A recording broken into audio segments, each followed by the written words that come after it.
Welcome to the Off the Road Again podcast. I'm Chris. I'm Ross.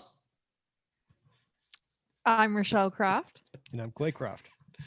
And their powers combined, your Expedition Overland plus like 12 more guys. Like, you guys have grown so much. I don't even know who's still in. I don't even know how many full-time staff we have right now. We've got, it's not all full-time. We've got quite a few that are part-time, that are professionals in their field, that we have 2 or 3 days of their time per week. So we got a lot of part-time folks, but yeah, we've got 5 in the shop right now, full-time. Yep. And then we probably have 4 more outside of the shop that's working that part-time. And then we have all of our team members that are doing their own day jobs that come in for shows and things like that. Right. Yeah. And Become then an other operation projects with their own teams in other places. Yeah. Yeah. This year we grew a bunch because we also, we launched Overlander apparel, and then we worked with overlander.com to launch their e-commerce side. So those are all additional teams that are out there that aren't part of that initial count. The tree Yeah, is just crazy. growing more branches. Yep. Exactly. Yeah. So Very cool. where do you want to go? Because we could go. Do we want to go to the beginning? Like, how does Expedition Overland come together? Out of what we like to say is we came out of a place of desperation. So years ago, over 10 years ago now, we were young, married for just a few years, 4 years at the time, and struggling filmmakers. I had gone to take police tests and things like that because it just wasn't cutting it as a filmmaker. It was feast or famine, and I was dying. A lot skinnier back then. Then there's a moment when we were coming back in the house after we'd done some documentary work, and it's been a month in Africa doing some documentary stuff. Came back and the whole universe collapsed with the economy and lost all my work. Didn't have any jobs. Had a little one, married, and We had 3 little ones. No, 2 little ones. 2. And I was pregnant with our third. And it was just like, man, it was like, what are we going to do? And I was walking into the house, and I looked at the trucks that were in the garage. One was a 2001 Tacoma TRD off-road, and then another was a 100 series Land Cruiser that we just bought for our family car back before they were cool, and they were still pretty cheap. Before the Toyota tax applied to it. Yeah, I think we bought that. What did we buy that Land Cruiser for? We bought It's like 12. it was $12,000, and it had Oh my God. 110,000 miles on it. Yeah. I And mean, could it fit- was like, that's when you could buy those cars, Multiply- Yeah. And it could That's fit 3 Multiply car by seats in the back. 2 Yeah, it's on the unthinkable price, money. multiplied by 3 on the mileage, and that's about normal now. Yeah, it's crazy. So, we had that car, and I flipped the light off going out from outside of the garage into the house. And then I kind of took a step back and flipped the light back on. I said, you know what, maybe we could shoot a show on traveling by vehicle. Because I was into Overland Journal. I was into Expedition Portal and all that stuff. We'd built some trucks up, and that's kind of where it all kicked off. That's the genesis, was literally flicked the light back, flipped it off, and then flipped it back on, and looked in the garage and said, maybe we could shoot a show on this. And they say the rest is history, but This is yeah, the there it is. Tacoma, That's right? the Yeah. original Yep. Tacoma. That truck was awesome. We had let's see, we had just sold a 96 third gen 4Runner, and we had bought that, Okay. and that was the pride and joy at the time. And yeah, so we came out of that one and then built that truck. Why did I you built go that truck from like 6 times. Oh boy. So build once, build it right didn't really happen, or was it just factor of price and money spent? Just say that one more time. So, I mean, a lot of people like to go by the build it once, build it right, pay for things only one time. And Right. I haven't so much experienced that, where you go, oh, this is the cheapest suspension I can put on it to get by. And the next thing you know, you're going, oh, fuck. Yeah. How did that come to be on the Taco? Was it trial by fire, or was it out of necessity that there were multiple rounds of building? it was total trial by fire. You know, this was so early on that this adventure travel concept in the US. I mean, I had this truck for 3 years probably before Expedition Overland started. Oh, wow. In And 08. I was building it. I came from backpacking and mountaineering and wanted to, you know, now that we had kids, I couldn't get out so much. And so I wanted to just build a vehicle that I could go do some weekend warrior stuff and come back. And so that morphed. I went through the full process of, okay, oh, I guess I need bigger tires. And oh, now they rub. And now I need better suspension because I put a front bumper on it and my front hood sags. Like I did it all wrong. I didn't understand, you know, all the cause and effects of building a vehicle. And so that's why I went through it multiple times and I figured things out along the way. It was very expensive. That's why we try to help as many people not do that. Broke a lot of stuff. I had an engine fire because I wired stuff wrong. I learned the stuff, you know? And that's why I got built a lot of times. Not due to fires, but you know, just that's wrong. I got to tear it out and do it again. Yep. That makes sense. That makes sense. Yeah, that's one of the things that's great about the forums and the proliferation of all that stuff, at least to the point where we're at now, is if you're thinking I need, you know, I want to put a winch and a bumper on, somebody's going to chime in and say, you're going to need springs or you're going to have other problems, you know, or something that kind of topples from there. Okay. So then follow-up question, since obviously, you know, first gen Tacoma is the sweetheart of the pickup truck world for smallish off-roaders. The third gen 4Runner has really come into its own as like a desirable, almost collector item in the off-road world now. Why 4Runner to Tacoma? That's a good question. We wanted the pickup bed. Okay. That's wanted the utility bed. Yeah. Fair enough. Boiled down to that. But we still wanted the 4 doors because we had kids. So we had to be able to, you know, haul kids around. So that was our decision point there. But yeah, we just I don't know if you guys have seen, but we just recently completed a third gen 4Runner. We went back. I bought a V6 version in the same color, everything of my original 4Runner, and built it up to what it is now. Yeah, you might find it. There it is. That picture is probably taken. I try to anticipate where you're going next. So Love it. That's a good looking truck. Thank you. Yeah, that is a beautiful, I would say, example, as they would say. Yeah, it's in good shape. 165,000 miles. That's now supercharged, re-geared, running 33s. Paint's been restored. That is a beautiful truck, and the entire driveline has pretty much been rebuilt. Everything that moves or wiggles or compresses is brand new. Is that nice? Is that a lifer now? Like, is that just sticking around forever? Nope. No, I'll just say this. I had another meeting today about how when that car's gone, what the next truck's going to be. Wow. That didn't take long. That's a good problem. No, to have. It's a ways out. It's a ways out. Okay. We still want to go do some things. We want this to be at like Expo West and stuff. We want people to come see it. Yeah. You know, we love cars. I love building cars. It's going to be tough to let that one go. Oh man, it's going to be tough to let that one go. Well, and like, does it feel on age wise for your kids though? Aren't you about to need a third? Oh yeah, there's no way he doesn't get that one. No way. Supercharged. He actually just went out and bought his first pickup. This is Cyrus. He's about to be 16, and he bought a 2001 Toyota Tundra. Oh, cab. Nice.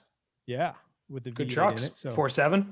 Yeah, with the 4.7, good trucks. and it's it's got dents and stuff like that, but it was in good shape, good mechanical shape, and that car will take him for a long ways. Well, into college if he wants. It's a good Montana first vehicle. Like yes.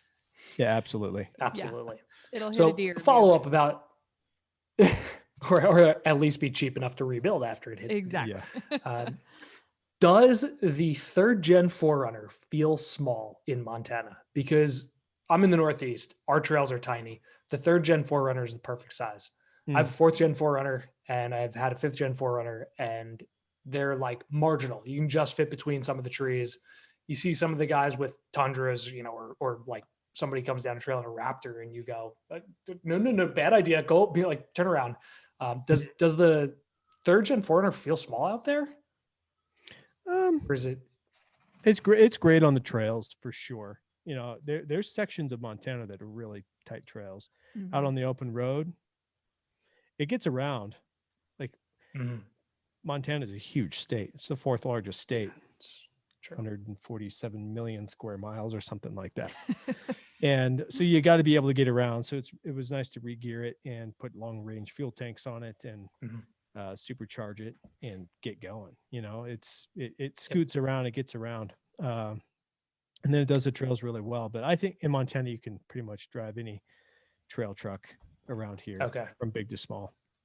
Who was crouched over the engine bay in the background of that picture of the supercharger? Let's see. That was probably Tanner. Probably Tanner. Somebody is knees on the bumper. Tanner shows up in a lot of pictures. For sure. Yeah, working on it. We had a great mechanic, Peter Garcia from Rising Sun Toyota. They're out of Bozeman, Montana here. Phenomenal. You guys should get them on your podcast at some point because they just know everything under the sun about fixing Toyotas. They're What just was that so name good. again? So they came Rising in Sun and Toyota. Rising Sun Toyota.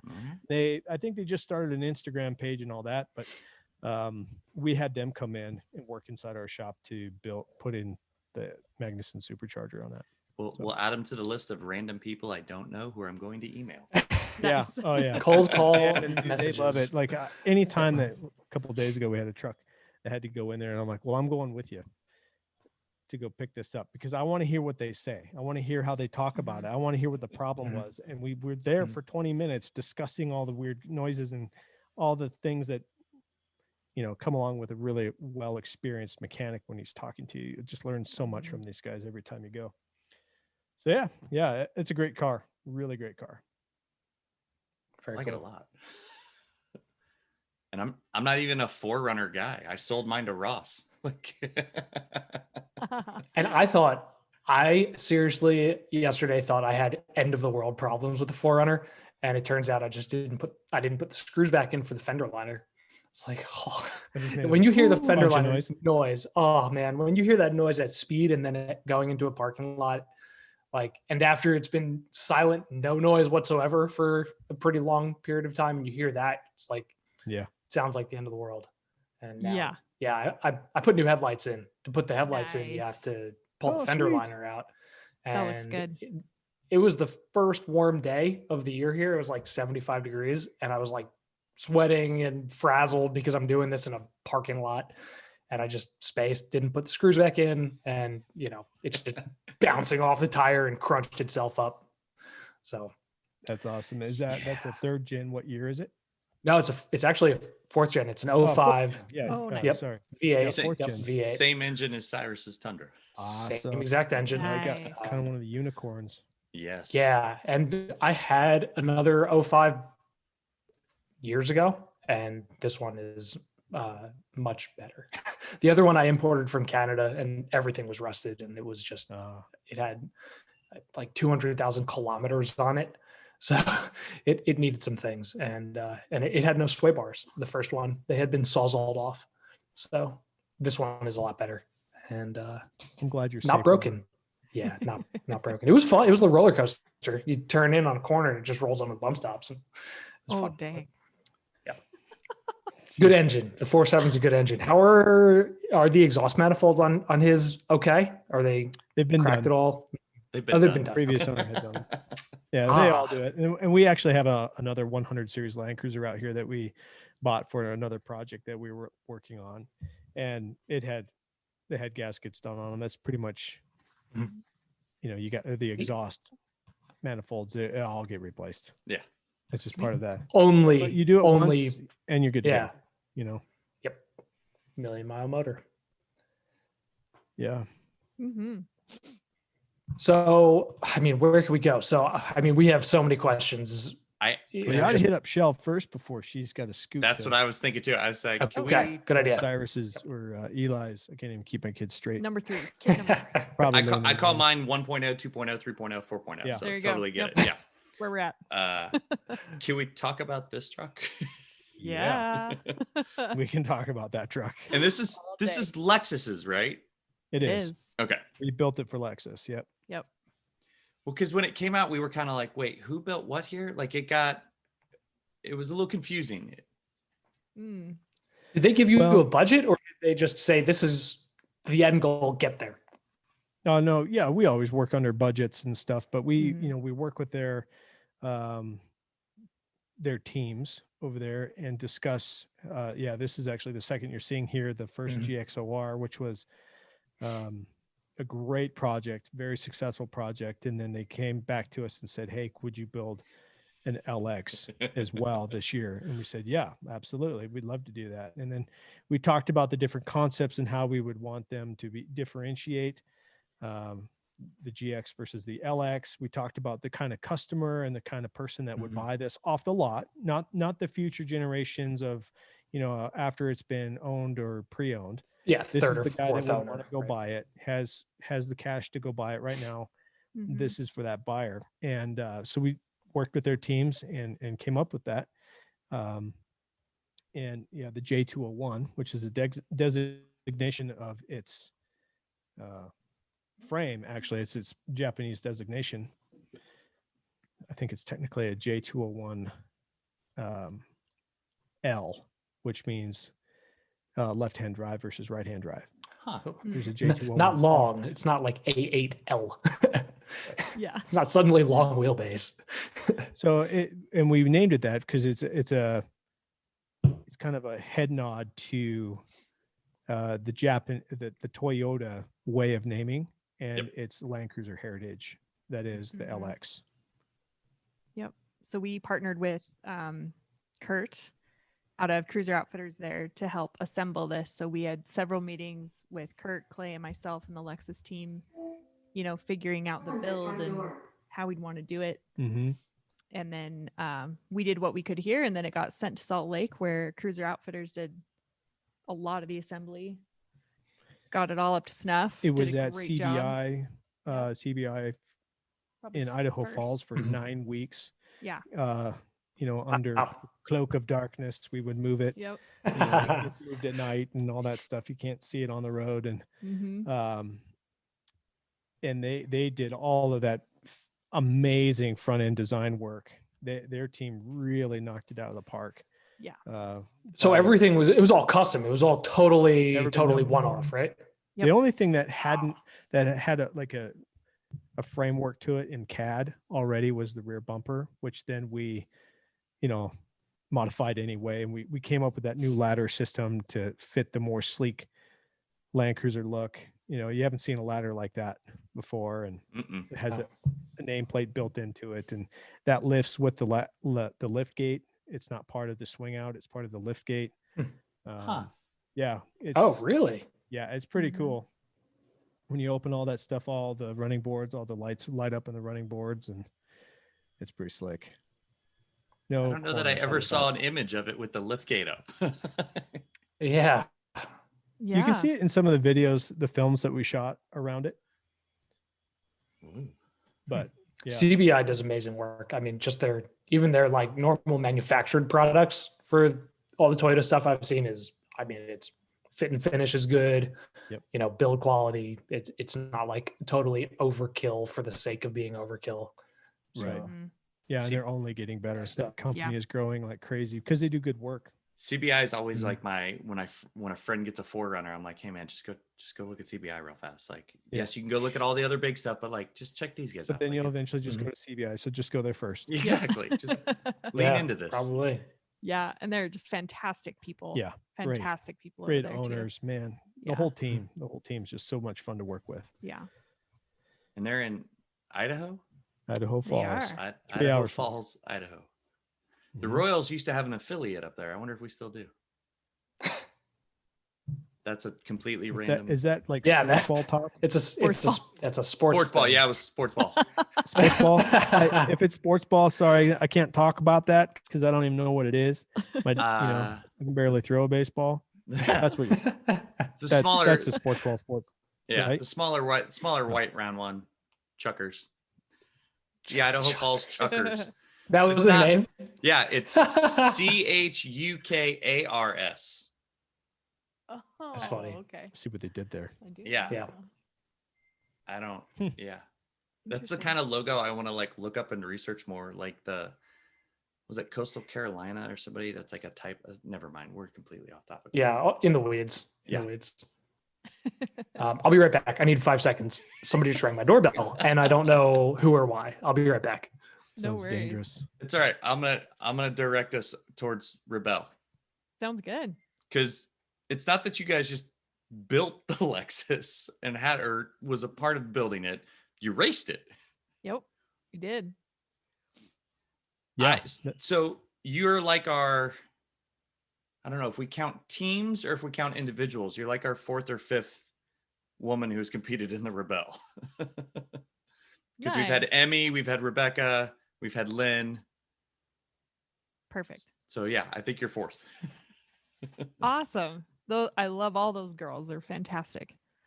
Well, and you beat all of them this year too, didn't you? I yes, I did.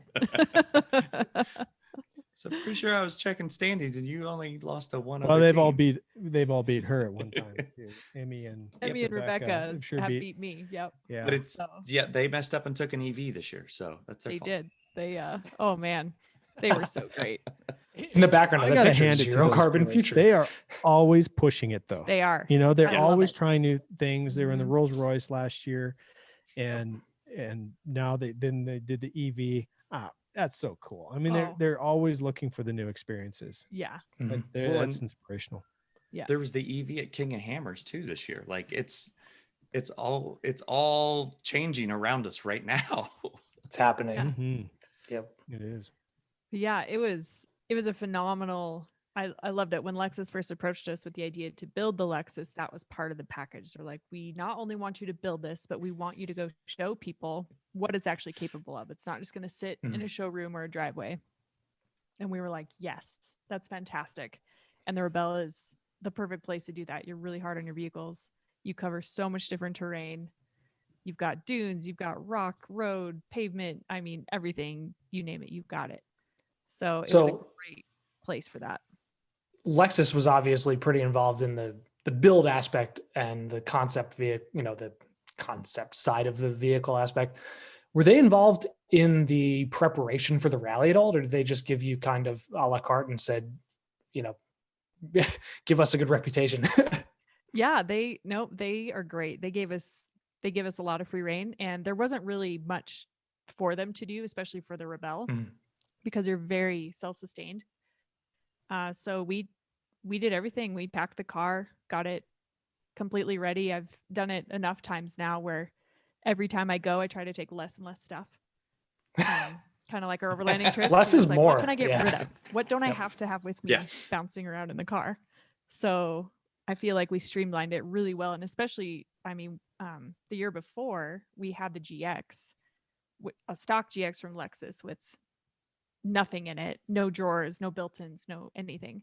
So this year to have the J201 with the built-in goose gear drawers, all the organization, it was really nice. And then man, we'd get in that thing and drive all day and just be, yep, there you go. Isn't it pretty? It started out really nice. I mean, That fits. didn't doesn't end look like like that. that It didn't look like that when I brought it back. Not at the Well, end. it's No. Hey, there's It's a little- there's no yeah. dust. A little sandy. Yeah. Do you prefer But it was- driving the GX or the LX off road? Oh man, if I'm not in sand dunes, I would say the LX. If I'm going through dunes, I would say the GX, just for weight. Wait. Yeah. Yep. Down to weight. Just comes Weight down and to power. weight at that point. Yep. Mm. But man, you can drive that LX, you can drive all day long, day after day, and just not feel that driver fatigue, which is why also we love 200 series Land Cruisers. You just can drive them all day long without getting tired. So we'd get to the end of the day and be like, man, we're feeling pretty good. What'd you guys do all day? Yeah, you see a guy get out of the Jeep or a gal get out of the Jeep. Yeah, and they're just like destroyed. beat up and That's knocked around all day. So it was great. That's how we do like really long ATV trips up in Maine. And I'm one of the only fools who still rides an ATV. Almost everybody else is in a side by side, with like long travel Fox suspension and everything. And they get out and they're like, let's do it again. Let's go. And I'm Yep. like, I And can't you're feel just my like, no way, man. hands. Yeah. Like everything hurts. It's over. Yeah. Yep. Interesting. Yeah, it performed fantastic. We had no issues. got to change a couple of tires from my own mistakes of driving at too low of tire pressure over some areas in Johnson Valley. But other than that, there's the GX. Yeah. How low? I don't know if this reveals any, exclusive info that you want to keep within your team, but what kind of do you run the same pressure all day generally? Do you just set it once and then go for it? Or do you chain, do you stop chain, air up, air down? Obviously if there's a road section, I know from the start, but yeah, if I know I'm on a lot of dirt road, I usually set it between 23 and 25 PSI and I run it all day long. So then if I'm hitting little patches of sand, anything that's loose, I still have enough traction to get through it. If I'm hopping on the pavement for a really long transit day, I'll air up. But otherwise, and I did this in Morocco too. You just kind of hit that one air pressure and you just stuck with it all day. It just saves you so much time. Yeah, it's time consuming, airing up and down. Don't have time to keep airing up and down. Because Morocco's the same type of rally, but it's the Gazelle rally, or it's like Rally de Gazelle. It is. Yeah, it's a little different in the way that, so Morocco is shortest distance wins over 9 days. So it's a little longer. It's a little more brutal of terrain. So you're really, if you see a field full of rocks, you're driving through the field full of rocks in a straight line type. You don't get to go around it. Because you want to go the shortest distance. Because you want to go the shortest distance. Yeah. Where the Rebelle is like, how can I hop on the road and get around that field? And we're in America. We can't just go driving through fields where we can in Morocco. Right. So there is that. Right. So it's different. Same concepts. But yeah, they're incredible experiences. Both of them are. What'd you guys drive in Morocco? I did my first year. We shipped a Toyota 2007 FJ Cruiser overseas. It was the MaxTrax vehicle. They were our title sponsor that year. We picked it up. Oh, wow. And we started in Paris, drove it all the way down to Spain, took the ferry over to Morocco, to Tangier, and then drove it to the start line, and then did the 9-day rally. So it felt like we already had a rally before we even started. How many miles did you put on that thing from like pre-rally start to post-rally finish? Oh my gosh, I don't even know. It was like 3 8-hour days. Oh my God. I don't remember, honestly. I blocked it out, I think. I have to Google it. PTSD from sitting in an FJ. Yeah, that's it. Oh man, how did you find that? That is incredible. Are those pink MaxTrax? Oh yeah, they are. Ross hasn't been paying attention. You get MaxTrax in just about every color of the rainbow right now, Ross. Yep. Okay. This was before you could though. Fair. These were these were special edition. Yes. Yeah, 2007 was heavy. Before MaxTrax were like really a known entity. Yeah, they were really getting started. Yep. At that time. And they were awesome to allow us to do that and put their full support into us to go make that happen. We had no idea what we were doing. I'd never done anything like that in my life. And it was just like, I need to go do this. Do the crazy thing XO's version of like safety third? Yeah, absolutely. Okay. Totally. Yeah. Gold.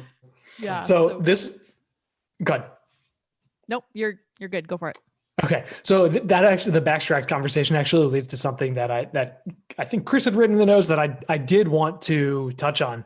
So, given one or the other, and not a direct replacement for one or the other, but if you're stuck in a situation, are you thinking generally first MaxTrax or generally first winch at this point? For me, I usually think MaxTrax because that's what I have more experience with and I feel more comfortable with those. And it depends on what you're stuck in it's very, or what you can't very dependent on the situation. Yeah. But that's usually, even in XO, I feel like, can we get out with MaxTrax? And if not, use the winch. A lot of times we use both. Yeah. Those are fun ones. What we say is we typically recover 90% of the time with MaxTrax. So we always recommend that if you had to have one extraction device and pick it up, it would be MaxTrax. For one, they're also on the cheaper end of the spectrum for really effective recovery gear. So you could spend $650, $700 and be full set of MaxTrax with a carrier or so, somewhere in that range, and be able to do a lot of extractions that you run into. However, there are those times when a winch is what you need. You're dealing with heavy equipment, and when you're mired to a certain state, you're stuck. Yeah. There's nothing that's going to help you other than a winch, Yeah, right.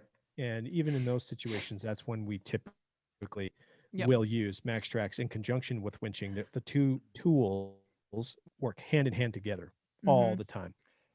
But when you need a winch, you need a winch. Yeah. For That's sure. Yeah. Have you ever used a high lift as a winch? Yes. Oh, Is it- Years ago. as in like a Years come ago, along before kinda all of this thing? stuff started, Much. Yeah. it was painful and horrible, but it got It the is job done. The worst way to extract a vehicle. What were we recovering? It was a Nissan Pathfinder, and we were hunting, and we got super stuck, got sideways, and man, we were using a high lift jack for 2 hours. Oh, God. Getting Sore usually for getting 2 the truck weeks. turned around. Oh. So it just takes one of those experiences, and you're like, I don't care how much it costs, I'm going to have this now. Yep. Very true. Very, very Yeah. true. Yeah. Yeah, I need to procure a set of the MaxTrax or traction boards in some capacity, because on the quads, the ATVs, like everybody that's not me has a winch. Extraction's relatively easy. Sure. It's 1,500 pounds at most. Yeah. On the trucks, you end up in a situation where a traction board can't do the job. You have to leave the truck if you can't get it out. Yeah. And that is determinant of getting. Yeah. So that picture, it's very nice that my brother was willing to throw me a winch cable. Yeah. But that's what happens when you go into a mud pit you never should have gone in the first place. Have you seen the new MaxTrax minis built for ATVs and side by side? I have. They're pretty cool. I have a set down here on our side by side, and they're awesome. Mm-hmm. Built just for that. What side by side do you guys have? General 1000 XP Polaris. Okay, nice. Yep. Mm-hmm. Good machines. Yeah. Yep. How do you feel about the electric one that's coming, or the electric Polaris that's soon to be released? I think that's awesome. My use case is a lot of hunting, getting out stuff, and so being able to move from area to area and not make a lot of noise, I'm all As about silently that. as possible. Yeah, that's cool. Yeah. It's really cool. Yeah, there's our Nice. we Those modded out general grabbers on there. yeah. our X3s on Nice. Icon alloys. Yep. They are. Yep. So Nice. this is the it's becoming a theme on a lot of our shows that the best sponsor is a tire sponsor. Mhm. It is. General Tire has been a great sponsor of ours for years. Yeah. They're 7 years or fantastic. 8 years running now as our presenting level sponsor. Yeah. And that's what you run on all the trucks too? Yep. We've gone Mhm. over 1 million collective miles on all of our General Whoa. Tires because we did the entire Pan American in them. Yeah, And that was we've got trailers, trucks. They're fantastic, phenomenal tires. Yep. Great. I think that was the series I first found you guys, was the Central America series, and I was like, this is general the whole way. So Awesome. That was when I first saw this being more than just like a small local US operation. When you guys went down there, it was like, oh, this is a thing. This is becoming a thing. Was that your number one? Was that your best all-time experience, or is there another that stands above that? I'd say South America. South America was South America. as far as the total best experience. Central America takes the cake for sure. I would. Central or South? Oh, sorry, South America. Yeah. I was to say Central America involved a lot of food poisoning, didn't it? Yeah. It did. It did. And heat. Oh my gosh. I just remember none of us slept too well because it was so hot. And all of us Montana boys just in our rooftop tents, just sweating and sticking to each other at night. It was just like, so by the time you were done, I mean, we stayed in the most accommodations, which, wasn't any fancy hotels. It was like a lot of those, the small places that you would stay along the way just for the air conditioner so we could sleep, because we weren't ever resting. Right. Do you ever, I know people run like the little buddy heaters in the rooftop tents. Do you ever run like a fan or anything? We run fans. We did after that. Yeah, we changed a lot of stuff midway through there. Yeah. And yeah, wet towels. Like you take Oh one God. of those microfiber towels or whatever, and you get it wet before you go to bed, and you go up into your bed and you just lay it on your stomach or your back or whatever, Oh just so my you have like that evaporative cooling so you can sleep. That's the kind of heat we're talking about. It's like a do-it-yourself Like, yeah, it was swamp kinda cooler. hot. I Like couldn't sleep. It's like, no, I sweated through the mattress all night, and I was wiping sweat out of my eyes as I laid there. That kind of man. And that doesn't dry out. No.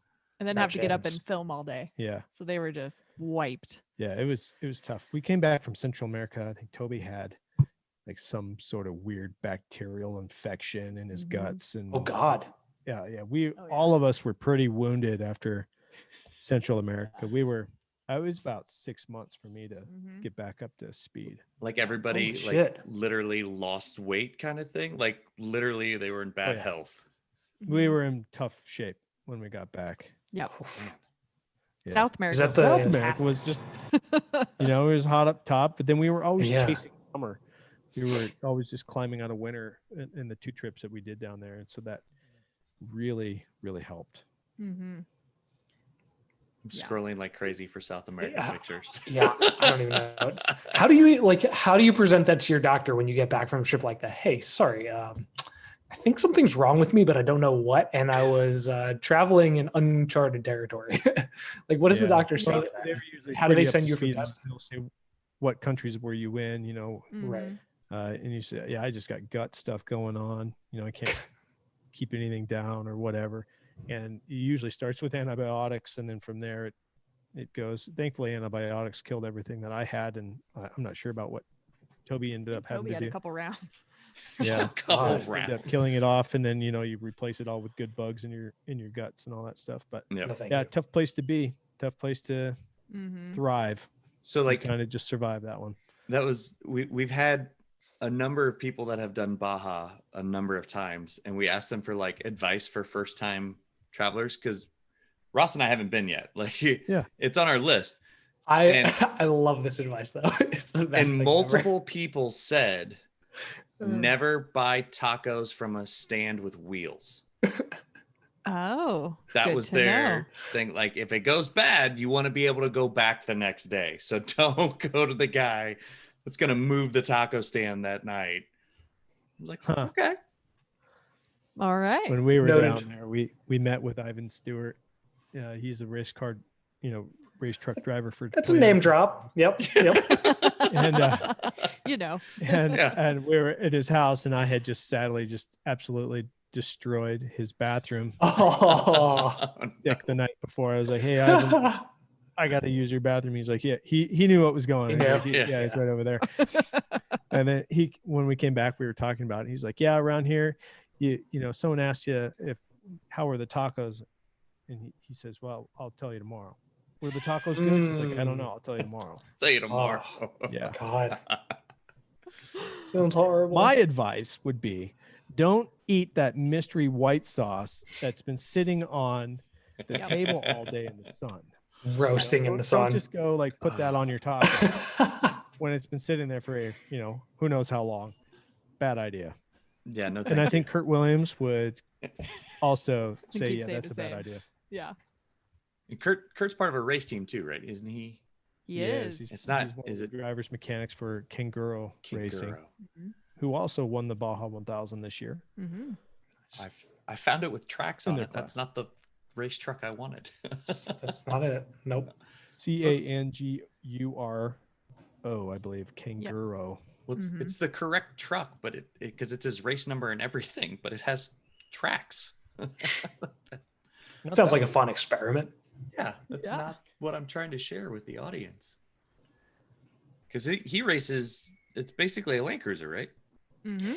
Yeah. Yep, that's it. Yep, that's it. Monica is the name of that race car. Started And, as Land Cruiser. yeah, it comes from who had that car before? I can't think of. Anyway, came from the Lexus side, and Okay. it is, and then they bought it, and then they've been racing it ever since. I wonder if it's we've had a guy on named Joe Bacall who raced It was an Joe's. LX. It was Joe's. That's Okay. It was Joe's. That was Joe's. That's not the one with the intake and the glove box has been turned into an intake, is it? That's not the same truck. I'm thinking of sure. something different.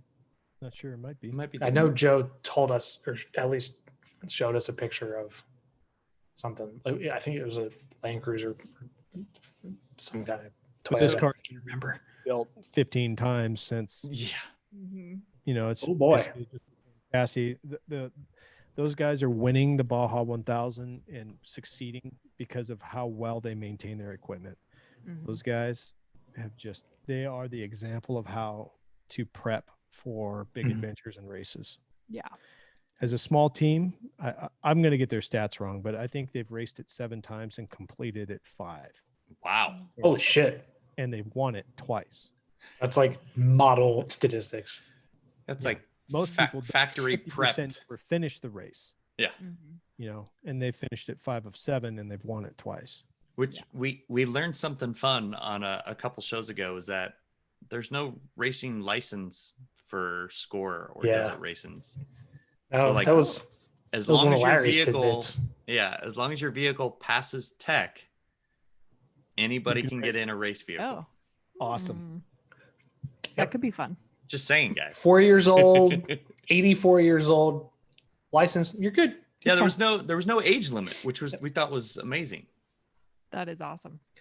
So the prep and preparation, that's the whole side of things. That actually leads to something I wanted to ask. So when you go on these huge adventures, the long extended adventures, before and after, do you have some kind of procedure in place where leading up to it, you check and tighten everything, change oil, change filters, and then when you get back, do you do the same kind of tear down and analysis type thing?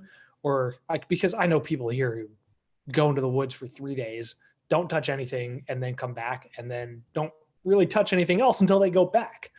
Yeah. So Yeah. Mhm. it's about that. You know, some I'm of gonna that's bug okay. out before you answer that You gotta question. head But out? thank you. I gotta take Eli to his concert. We hope he All has right. a good show. We're parents Yep. at the same time. Yeah. Sorry. Thank It was you nice so to much. meet you. Thanks for joining us. Yes. We fully understand. Well, You do. Ross doesn't What yet, time but do I I have do. to be there? I have to be there at 7? Okay. Okay. I'll be there at 7. Hopefully it's not too far away. Hopefully I can find my way. So So the what do you do leading up to a trip, just before a trip, vehicle maintenance, psychological maintenance? Is there anything special you do to, get ready? Or Yeah. So we go through a process that we call baselining, and we baseline the trucks. So that's a general overview. You're doing your typical inspections of all the movable main parts, right? You're just looking things over, and you go and you drive it. You're listening and you're feeling what the truck is doing. If you're listening to the vehicle, it's talking to you, right? yes. If there's vibrations in your butt, it's coming from the rear driver's, from the rear axle. If you're feeling it in the steering wheel, it's coming from the steering components. If you feel it in your front feet, it's in the axles, the front axle, things like that. So if you're Mhm. listening to what the vehicle's telling you, we can address anything that we're hearing or sensing there. And then, we put our hands on all kinds of stuff, and then we inspect things, inspect fluid. We run regular service intervals, Mhm. If anything, we do run them. Well, we've run them both ways. We've pushed our intervals longer. Like in South America, we ran, Mhm. what did we do? I think we ran 10,000 miles on an oil change in South Really? America before we were able just to normal synthetic. Yeah, normal synthetic, can do we it. run Pennzoil synthetic and the full synthetic. And then, we swapped it out. We were able to find somewhere down in the south, and we swapped it out and ran the next 4,000 miles. But we did push one of those intervals further. But we maintain our vehicles at a higher level already, that if we have to push those vehicles to that extent, Mhm. we're not too worried about it because we baby them Right. everywhere else. And we're not running high engine temps. We're not trashing them. We're not racing them, things like that. So it can get Mhm. pushed to those higher intervals. But we have really found that when it comes to oil, and this comes from Peter and his dad Garcia, saying that they really find, even with synthetic oils, that if you're running it at 7,000 miles, that's about when you want to swap them. Even though a lot of companies can say it can run to 10, over the years, they're seeing that if people run the full 10,000 mile interval, that they're having some problems. But I can promise that. I just recently actually left a dealership job working in the service department. And at 10,000 miles, that oil is black. And, the best quality oil you can possibly find, even if it's, not what they're providing you. If you put that in your personal vehicle at 10K, it's done. That's it. It's not providing. Yeah. It's just not lubricating the engine or keeping the temperatures cool the way it should. Yeah. So, yeah, I mean, so we go off the general rule, 7,000 miles. And then if we were actually we just shot a big series on building an overland vehicle, and this was in the narrations that we were just going through. And if you're going to be going on a trip and say you're in the middle of a service interval, say you're 4,000 miles into your 7,000, and your trip's going to be right at 6,000 miles or 7,000 miles, we will swap the oil before we go. Okay. Yep. We operate on the front end of it, the more conservative end, versus like, oh, we can go the full trip and then we'll swap it when we get back. Right. We stay ahead of it because the cost is so, what is it? An ounce of prevention is worth a pound of cure. Right. Yes. So do you use any like heavy duty gear oils, or is it all just like standard OEM rated stuff for the standard OEM or diffs? better? Yeah. Standard OEM on grease, or like good red tacky stuff. Things that are designed well for a lot of water. That's really it. And then the thing with grease is to really keep up on the grease, because the act of greasing is pushing a lot of those bad contaminants out. Yes. That cause you problems. So as long as you grease a lot and keep up on it, your reminds me, are going to last a lot longer. Yeah, I have a new drive shaft that I have to grease. So thank you for reminding me. I'm adding that note literally tomorrow. I have to do that. Grease the drive. Yeah. He just put it in like 3 weeks ago, so it's due for grease. It's not even 3 weeks old. It needs to be. It came greased from the whoever manufactured it. I think Ultra Power is the name of the company, and only went with Ultra Power because it was $168, and an OEM Toyota drive shaft was just shy of $500. On a vehicle that is not expensive, justifying like a fifth or a sixth of the price, and just drive shaft is not doable. Sure. So maintain regularly. Yep. Maintain regularly. And then I will also say that we use as many OE parts as possible. So you have reasons to go cheaper on certain things depending on the use case. But when we did the 3rd gen 4Runner rebuild on this project, we went with all OE equipment because they're fully designed with a ton of engineering behind them, because they're designed to last nearly the life of the vehicle. And you can't say that for aftermarket parts. They haven't gone through the same R&D. They're not using the same type of high-end metallurgy in their metals because that's expensive. So OE parts have, and OE stands for original equipment. They have, they're buying so much of these components that they're able to afford and put in higher metals and better components because they get the price break, right? Because of scale. That's why when you said Cruiser Outfitters earlier, I knew exactly who that was because I bought parts from them. No, but it's very true. The OEM has more money to spend on R&D and more time to do it than an aftermarket company. So chances are all the liability too.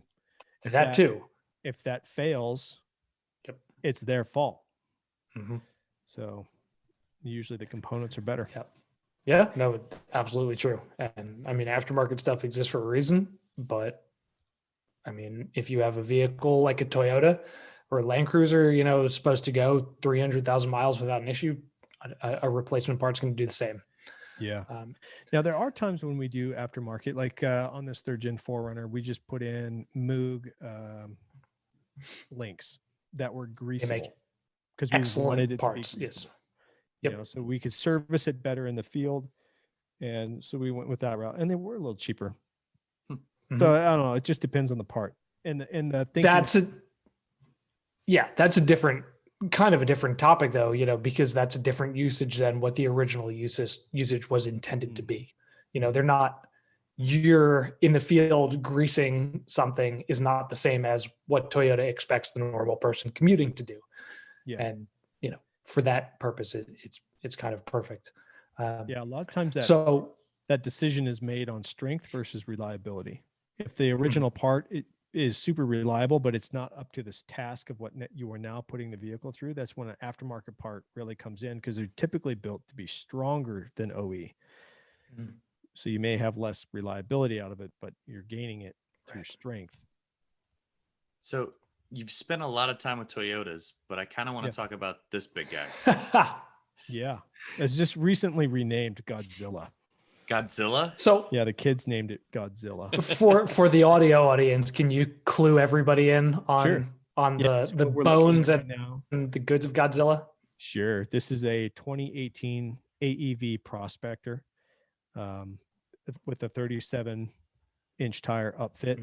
So yeah, running 37s, AEV suspension, AEV front bumper, worn winch, and then it's gone through two phases. It was a daily driver, big truck for search and rescue, daily life kind of thing, and towed a bigger camper at the time when my family would go out with just a tow behind camper.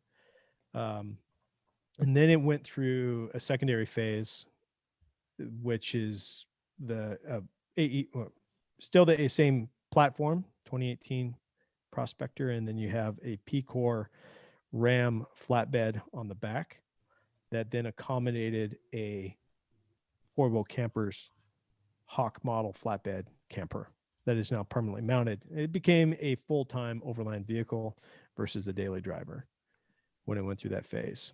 Yep, you can see it there. And now it tows the Patriot Camper toy hauler that has the motorcycles or the side-by-sides on the back.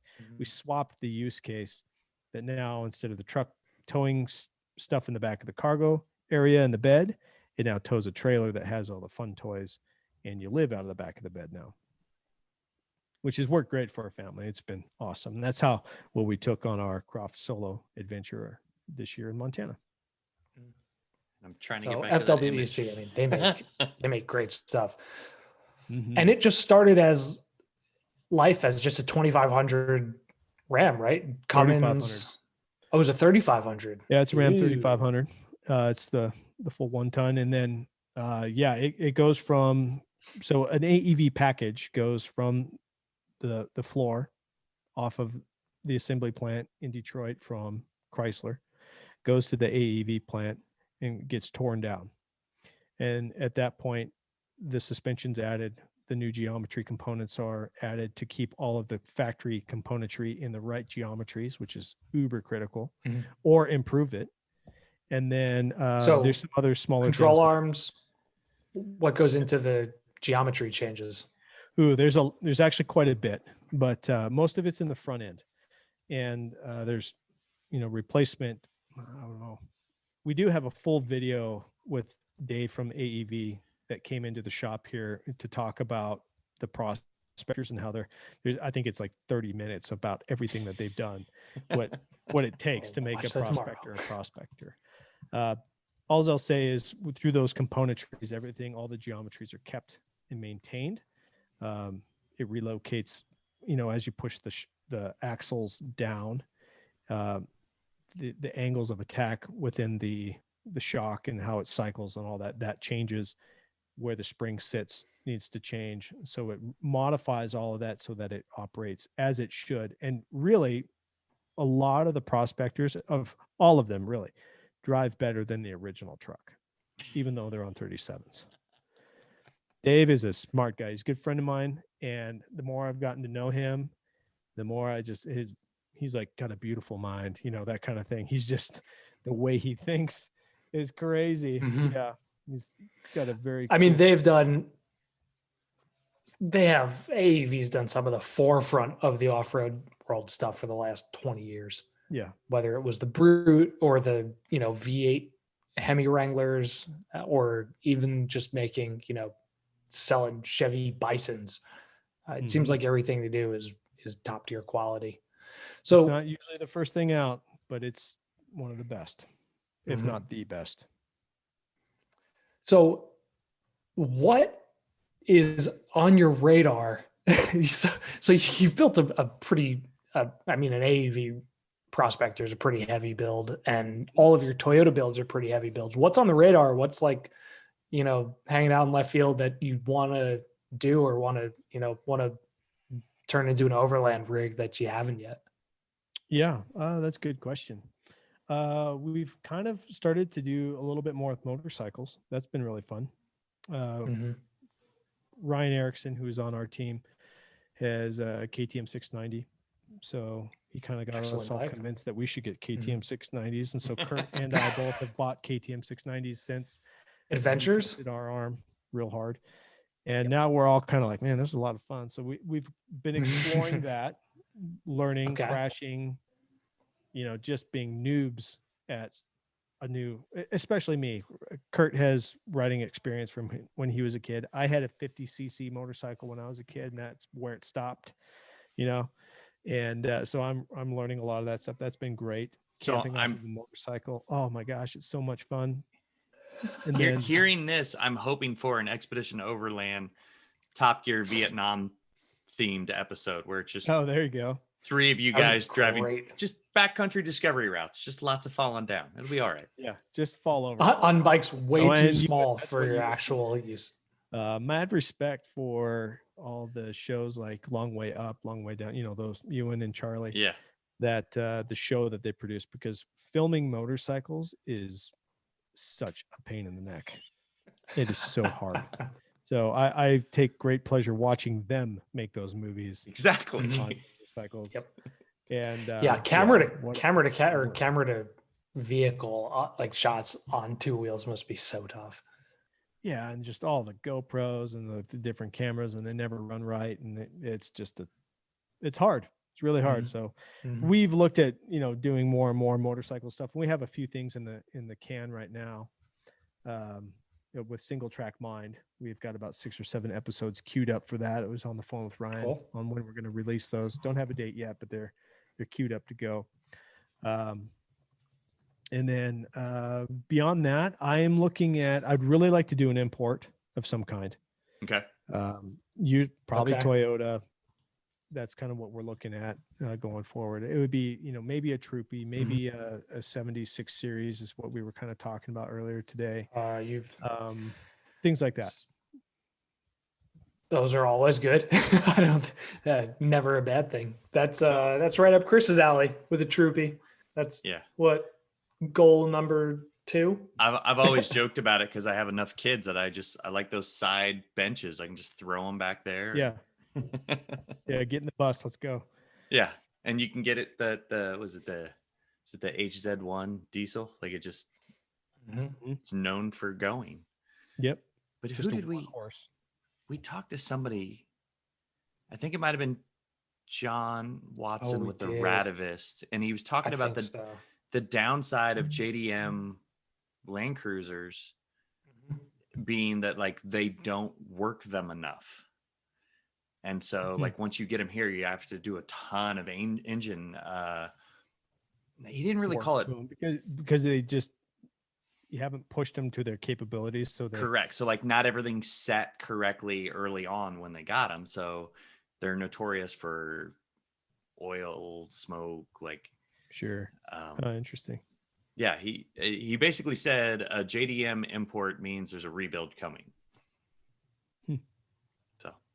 Interesting. I like it though. I do like a 76 series because that's a 4-door. Like, yeah. When I was on the E7 trips, I was able to drive a lot of things, and we drove the 70 series in Russia. We spent 3 weeks driving that. Got to learn what it's like to live out of a Troopy for a month. And then by the time that expedition had worked its way to South America, when we flew down there, they had a 76 series, and we got in that thing. And I was like, man, I just love this car, and then a couple of years ago when we were able to go to Australia with Patriot Campers, they make such nice stuff. They do. Rob Boehm just was in his 76 series that he had with the HEMA, mapping company, and we rode in it. And again, we were like, oh man, this is just so cool. And we were the black truck was there, the famous Patriot camper black truck. Yeah. And we had a 200 series built into a Patriot. And then Rob had his 76 series, and we're like, oh, but the 76 series, it's just so awesome. When these two amazing Patriot camper trucks were in the same place. That's it right there. We're driving. Yeah, it's so good. That thing, and they've done quite a bit of work to it, but just what a beautiful truck. And they just drive down the road so well and carry a family. And that thing's made for exploring right there. So good. I just love the shape. Like we don't have Oh, anything that it'll looks always like be that. cool. Yeah. That'll be cool forever. There were a couple troopers that looked almost like that. Yeah, kind of like the Almost. older ones, like the early Montero, the boxy Monteros like Jeff's. What was that weird Russian thing that we were talking about recently that might come to the States? That is kind of like that. Oh God, UAZ It was the Bremok Taus. Thank you, Google, for suggesting my history. UAZ Patriot. I'm getting there. It is not the same. It's not the same, but it's the not seen closest thing we're gonna get. It's the closest thing that may come here. Also, I love how that's what I'm Googling, and the ads on my computer are telling me flying me out of V8 kits. Like, no, not the same. They're not the same. Yeah, but that's the flying me out of V8 kits are based on your past search history, Ross. And cost as much as this truck. That's true. Literally. Had you seen this thing, Clay? No, I've never. So it's Heads down too much. Yeah, no, I understand that completely. I mean, it exists overseas, and it's it's vaporwave for it actually showing up here. They got But KO2s onto the press photo. Like it's got to have something. KO2s and a winch, and 4-wheel drive, low range transfer case, diesel, turbo diesel, and a 6-speed, and an LSD in the rear, supposedly. It's got all of the components on paper that make it say it's super adventure-y. But as my friend Kurt would say, that looks like an answer in search of a problem. That's a solid statement. What vehicle on sale today exemplifies that statement most? An answer in search of a problem. Now, The Nissan on Murano, sale in the States. Nissan Murano Cross Cabriolet. That is no longer on sale in the States. Oh, What okay. about the Pontiac on sale Aztec. today? Again, no longer on sale. No, but the Aztec is becoming uncool cool. Breaking Bad really helped. Ironic cool. Ironic cool. Ironic But, cool. Yeah. The Breaking Bad Aztec helped. was at the time another answer in search of a problem. Yeah. So many Sorry. problems. For the video audience, I was slow on getting the There's Patriot black Campers truck. truck. Justin's God, black that is truck. That fucking thing broke the monster. internet a long time. That thing is a beautiful.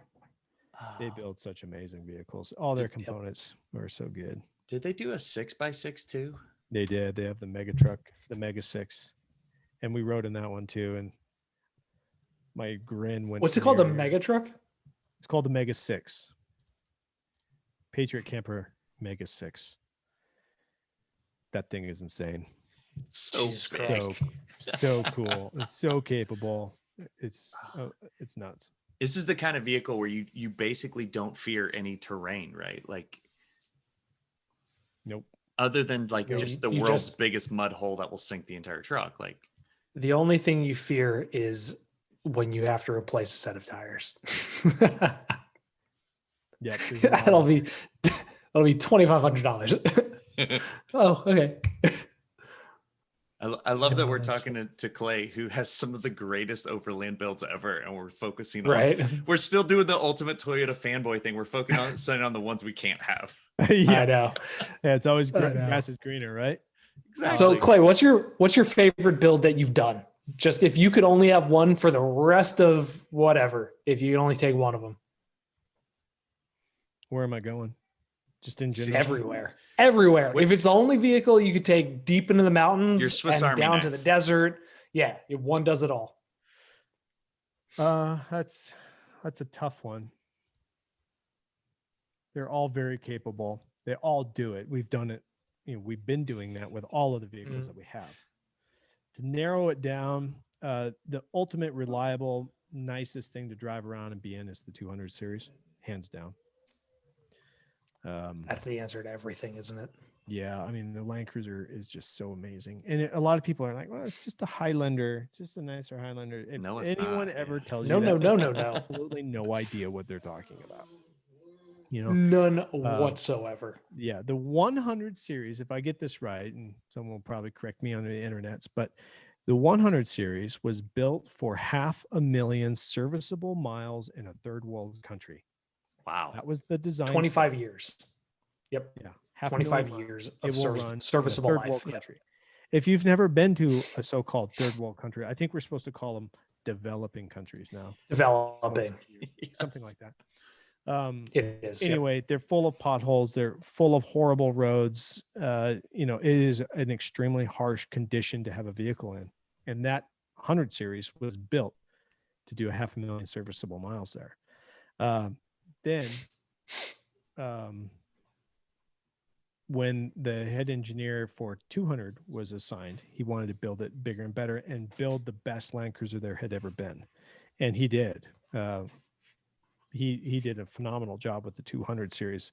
Huge axles, bigger, everything's beefed up, everything's bigger under there. If that was the spec for the 100 series, just think what the spec is for the 200 series. It's that or better. Yeah. So anyway, yeah, I'm a fanboy of Land Cruisers. We've had several. The 2016 Samson was a really special car for us to get because Toyota did issue that to us. And for years, people said, Toyota will never sponsor you. And then they said, oh, well, you got Toyota. Well, Toyota will never give you cars. And then they gave us cars. And then they said, oh, but they will never give you a Land Cruiser. And then they gave us a Land Cruiser. Wow. So it was like that car. They have a couple pictures of it pulled up here. Really represents, like, just because people say that it can't be done, it can be done if you're doing what you are supposed to be doing and passionate about it, and you're talking and reaching the right people. You can do it, and that's proof of it. And so that car has a special, it's actually right out here on the other side of the window here. It's got a special spot in my heart. And then we have been driving Land Cruisers ever since. So my wife drove a 200 series that was named Gary. We just sold that one. She raced that in the first Rebelle Rally. 5 years ago or so. We just sold that one and we replaced it with another 200 series Land Cruiser. You have a type. Yeah, it was a the Gary was a 2008. This one's a new new to us 2013. And then we have the 2016 that's for the fleet trucks. And then I have a 62 series Land Cruiser that I just love. So I'm a Land Cruiser guy as well. Yep. But I love you found home. Yeah, but to that extent, with me saying all that, I love that Tacoma. The 2016 Tacoma, I do think, is probably one of our better built vehicles that we have run. And that thing has done the Return to the Mackenzie, South America, the Alaska series or the Arctic series, and then all of the traveling around in the meantime to go to all the different shows and the Overlander series that we shot. It's got 55,000 miles on it, if I'm not mistaken, maybe 60,000 of all of those hard miles. And that thing is we just did a full service baseline on it to restored the frame underneath and made sure that everything was, we maintain these like airplanes. That's kind of our motto, maintain it like an airplane. Yeah, that's a good place to start. That truck is just so much utility to it. Easy to drive, fun to drive, goes down the trails, and then sets up and you can camp in it. The second gen Tacoma was like unkillable. And when the third gen launched, it really found a sweetheart place in Instagram land. Yep. And everybody knows, Overland builds on the Tacoma have really spiked it into a world that it didn't know before. Yeah. It's fucking killer on the trail. I've been on the trail with more of them than I can count. And they do everything. I'm not a huge fan of the seating position. I've said this time and time again, and I say this as a short, like I'm not even somebody like everybody who's 6'3", 6'4" in the automotive world. It's like, oh, the seating position sucks. I'm 5'9". I don't love the seating position, but they're such good trucks. They just do everything. Yeah. That was go everywhere. The seating position was on Toyota's radar. They found out, right away once the 16s came out. I remember talking to a couple of the techs then that you saw it actually come out in the 19, 20, and 21 seats. They actually changed the seats due to that. Really? They made it 1 inch longer. I think it sits up an inch higher to bolster that complaint. So they did hear, and yeah, I haven't put much time in a new truck like that, but hopefully they're better. They're supposed to be. Yeah. I mean, I hope so. There was a huge change in seating position from the 4th gen to 5th gen 4Runners. So yes, they're, probably taking all of that into account. Yeah. Yep. Oh, it started with video of the Tacoma. Oh, nice. Should have watched all of it. So what's the story with it's a clothing line, right? Yeah. Yeah, you can pull it up. You go to shopoverlander.com. We just launched this at the time of this recording. We launched it yesterday. I was to say it was pretty quick. And, I don't know how long it'll take before your podcast comes out, but yeah, it just came out yesterday. And this is a long time in the making to get to a clothing line launch. So it's very new. We're obviously using a lot of imagery right now from our past experiences, but we have a big line of clothes coming out this fall. Right now we've launched just t-shirts, hoodies, patches, the basics right now, but you can see that the design and where we're going with this, we are really taking this to the next level. Our goal is that we can supply a clothing company that's built for the end user, recognizes who the Overlander is, address needs for Overlanders. We have been in meetings after meetings, loan people in, have samples being made and pushed over. We're wearing a bunch of stuff right now that we're testing, built for the Overlander by Overlanders. Nice. So yeah, you're just getting a taste of what, the logo wear and all that stuff looks like, but there's a whole lot more coming beyond it too. I actually have. I'm not going to show you anything in it. You're in big trouble. You slid off the mic. But here is our first, a full catalog. Ooh, a catalog. Oh, nice. wow. That's fancy as hell. Go into it eventually. So that's all. Nice. That's all you get. That's all you get. Very cool. Do we be getting things teased on the show lately? Like Larry Chen dropping that he's building a Tundra. You guys launching a clothing brand. I think I saw Rachelle put a post up today, and I was like, well, I'll add that to the show notes. Yeah. And thank you for that too. Yeah, we want it to be, it's a business for us too. But at the end of the day, Shelly and I aren't motivated by money. We're, if we were, we would be doing something else. None of us are getting.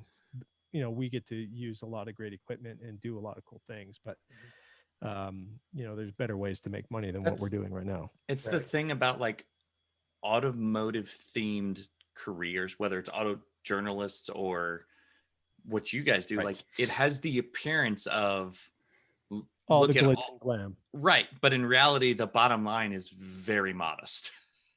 Indeed. You got to love, if you're going to get into the overland industry or the automotive industry in general, you got to really just love what you're doing because that's the true reward. It's not really the financial, and hopefully whoever gets in can rightfully make bazillions of dollars. That would be awesome. Right. But it's just not, that's not usually the case. Right. When I first got started, Scott Brady of Overland Journal, publisher of Overland Journal, said, yeah, if you want to make $1 million in the overland industry, you better start with 2. Yep. And that's just like auto racing. Exactly.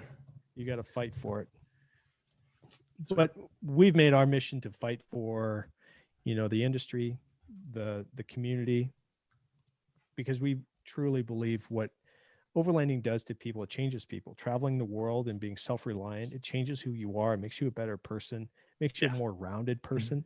And the people that are involved with it, that are also going out and doing all of this, are amazing. because they have the same likeness, in their mindsets. So we're really working to hopefully educate, inspire, and now clothe and equip them with good stuff to keep pursuing the world and keep becoming a better person. That's literally the reason I think my Instagram thinks it was, I'm just trying to get my kids outside more. Like I was so sick of them staring at devices all the time. And my kids are still super young. Like they're not ancient. They are, Yeah. But that's how quickly I was fed up with it already. And I was like, all right, well, good for you. We have a short camping trip this weekend coming up. As Nice. the weather is nice before baseball starts. So Better Might get as out. well. And do it. Yeah. That's awesome. And then we're gonna be up your guys' way in late July. We're gonna swing through Montana. So Awesome. So we don't want to keep you too long. Come visit. Come Okay. visit all you want. You just can't stay. Yeah, exactly. Well, we went with VRBO kind of thing. We're Nice. still a pandemic, so we stayed single family home just in case. Nice. We know you have a orchestra show to get to. What do you want to plug? Fast. Anything else you wanted to cover while you got me? I mean, like if you What's coming soon? Yeah. Yeah. We know there's clothing coming. What's coming soon to the YouTube? Yeah. So right now we're in the preps. We just launched the Croft Solo Series, which is our trip that we took as our family last August. It took 5.5 months to put it out, but we finally got it out. And now we're in the preps for 2021's trips. We've got some really good trips coming up. We've been fighting hard with all the whole COVID stuff. Tough to get out there, but we've got it figured out, I think. I just jinxed it. Yeah. But yeah, we got some. Only if you're superstitious. What I'll say right now is we've got 2 series coming out that we'll be looking to really step it up the best we can inside the environment and inside the world that we're living in right now. It's really tough to shoot an adventure travel show when the globe is shut down to travel. Yeah. But we're going to make it happen. We've been working on it for 6 months already.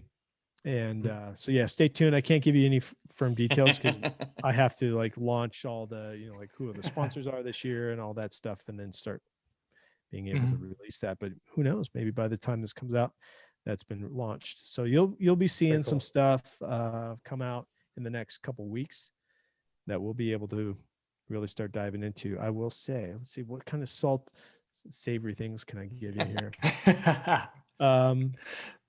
If I can make it a riddle, what could I say? There are new things that return to old. Okay. Mm-hmm. And let's see. It might be hot and it might be cold. There we go. Nice. Beautiful. That's all the secrets I'm going to Beautiful. Take that and run with it. Yep. Ooh, that'll just let the internet twist its head on it. And you guys are at X Overland everywhere, basically. Yep. Yeah, that's our goal. Yeah. Say, I didn't see you on TikTok, so we've actually started one. My son's going to run it. Really? Oh man. Just more and more social platforms. It's the next generation. You're prepping it now. Yeah. Just let them run with it, So and yeah. And definitely the YouTube channel. Yeah. Follow us on Instagram. Yeah, at X Overland. On Facebook, we are Expedition Overland. Are we still Expedition? Could you verify this for me? Is it because back in the day they let you change it once, right? On Facebook, if you changed your profile once, then that was it. And we were afraid that if we changed it back over to X Overland, that we would lose all of the SEO stuff. I think you're X Overland on there when I checked the other day. We may be now. We may have made the decision because all of our trademarks are in X Overland. We're registered trademarks there. You can keep that branding all the way the same across the board. Yeah. Nice. At X Overland on Facebook, even. Sweet. Oh, good job, team. They're working behind the scenes. And then, YouTube. We're also on Amazon Prime with our Pan American series. And the Return to the Mackenzie series is on Amazon Prime. Oh, really? Yeah. Which that's okay. Check that out. That's a trip that gave me anxiety. Oh, really? Yeah, because it was I felt like there was a a mileage goal, and you guys were not getting close to that Oh goal. no, yeah, we were running out of time. Yeah. Is that the trip where like somebody walked to just someone's house in Alaska and like knocked on the door? Yeah, Yeah. Okay. yeah, that's the one. that I think whoever filmed that, I was like, oh God, they have no, like, I'm assuming these people in Alaska have no one just walk up to their door. No, yeah, it's Ever. where we were there at that location. You had to fly into their airstrip. Yeah. Yeah, Jeez. people don't usually walk up to their house. Yeah. Like, I was like, please don't. I didn't want to Oh, see anybody man. get hurt on a video. No. It's, hi, can you? Nope, get off my lawn. But Good they were thing it was nice. good Yeah, you gotta people. wonder. I mean, Yeah, But Alaska's known for those people that go there to just be by themselves. Now that property was much nicer than somebody yeah, who's those just were trying to all avoid. lodges of commercial, Yeah. tourism.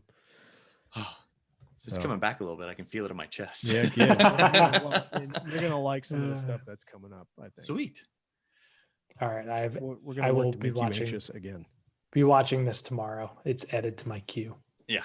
Nice, thank you. Yeah. The glory of Ross in between jobs right now is he has a lot of free time. So And that's why I was late tonight, because I have lost every semblance of time. Hey man, roll around in it for a while for me, would you? Because that sounds awesome. That's Yeah. even though you don't have a job or whatever, it's kind of a sweet spot, right? It's 'Cause you can a be your own man for a while. it's weird uncharted territory. I only have a few more days. I mean, we're flying to Colorado next Thursday. So Yeah. that starts the next adventure. Right on. but at least it won't be Snowmageddon when you get there like I was 2 weeks Oh ago. God. The last time I went to Colorado, they had to de-ice the planes 3 times before we departed. So That sounds right. this will be a different adventure. I hope. I fucking hope. Should be fun. Good luck. Much thanks. Driving my best friend's Tacoma. Actually, he has a lifted 3rd gen Tacoma on 285 KO2s. So I have that for 5 days to myself. Don't get in Cool. trouble. We'll have fun. That Yeah. sounds- I'm gonna end up calling him and going, "Hi, I have a problem." No. Now you just jinxed it. Exactly. No, I'm gonna be safe. Awesome. So, you can rate and review the show that we're doing right now on iTunes. We still have good ratings, which is nice. Mhm. You can like and subscribe to us on YouTube, but also do XO if you haven't done that already. And then Hooniverse on Twitter, the real Hooniverse on Instagram. Ross is still not like the one from Friends. And I'm still at Overlanding Dad. Not to be confused with Overland Dad, who has a badass 200 series with a long range America tank underneath it. And he pulls a travel trailer with it. And it's amazing. Sounds expensive. Yeah. Sounds Mine's awesome. just the budget Sequoia with a Yakima box on top. Has the guy who bought your 80 series contacted you recently? No? Is there 'Cause something I for- should know? No, for a little while after you sold it to him, he was like sending you messages about the state of your yeah. old truck. No, I haven't seen anything from him in a while. So Okay. since the turnpike incident where I was like, hey man, can I get my plate back? Like since then we've been good. That's the show. Clay gets Right to go on. listen to That's it. orchestra music now. Yeah, I better hurry. And You depending seem on in such a rush. is it your youngest or your middle? It's my youngest. Okay. So maybe it's He's okay. 10. Maybe it's not. It's going to be a laughable experience. Yeah. Okay. You guys are- Why is that? because they're all it's like- bad. It's like They're- fifth Oh. grade, 6th grade. They're Yeah. not great. All the Yeah. strings are wrong and all that Yeah. stuff. Yeah, man, it's a hoot and a holler, as we used to say. My Nobody's oldest plays tuned them. tuba. We've been there. Yeah, Oh God. but Oh, it's they love it. fantastic. And it's fun to go see them do it. These times, they don't last long, so you got to go soak it up Exactly. before. They grow out of Before it. they're not super there anymore. quick. So, well, right Sweet. on. Well, yes, I am going to go watch a 10-year-old's orchestra concert. Well, And enjoy. you guys have a great night. Yeah, I'm gonna help with the rest of my kids because they were screaming a little bit ago. So we'll figure out what that was. You go survey the situation. Exactly.